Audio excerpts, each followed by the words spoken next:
This morning I convened a meeting of our Cabinet and also a full meeting of the Federal Parliamentary Labor Party caucus to discuss and consider the Climate Change Authority's independent expert advice on Australia's 2035 emissions reduction target. Katina, what is Australia's emissions target? So, Ben, we've set a range. It will be to cut emissions by 62 to 70% on 2005 levels by 2035. This steps up what is actually needed from the trajectory that we're on to get to that 43% by 2030 that we're at the moment. So it means we'll have to cut emissions harder to reach even the bottom end of this range by 2035. The target range that they've adopted is exactly what the Climate Change Authority recommended. The authority's advice says that meeting the lower end of this won't be easy.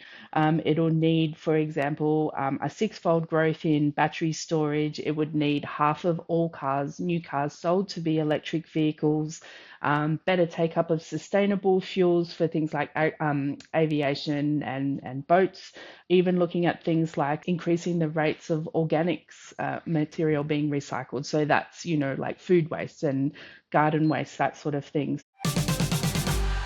Disney and the ABC network are taking Jimmy Kimmel Live off the air indefinitely. So the exact same people who've spent years complaining about woke culture and advocating for freedom of speech have gotten Jimmy Kimmel cancelled. Here's what Kimmel said.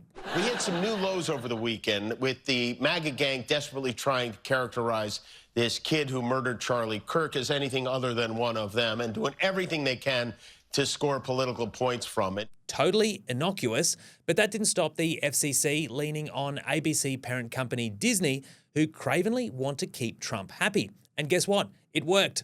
Despite being in the UK and meeting with the King, Trump took time out of his busy schedule to gloat, posting that Kimmel's axing was great news for America. With Stephen Colbert already dealt with, Trump then implied fellow late-night talk show hosts Jimmy Fallon and Seth Meyers would be next. Scary stuff in the land of the free.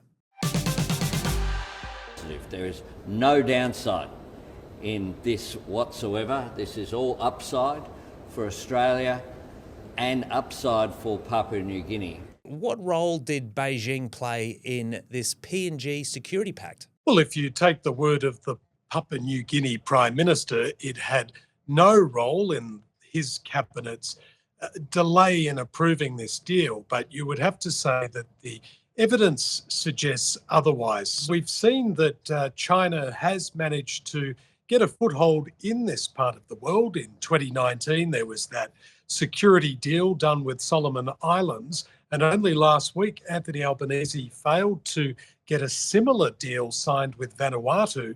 And it was said in that country that China had applied a lot of pressure on the ruling coalition not to agree to a security deal with Australia.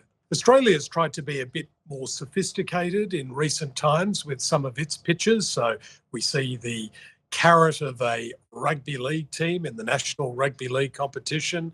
So PNG is obviously very excited about that prospect. But the Prime Minister, Anthony Albanese, is making it very clear that having a NRL team from Papua New Guinea is not contingent on signing this security deal.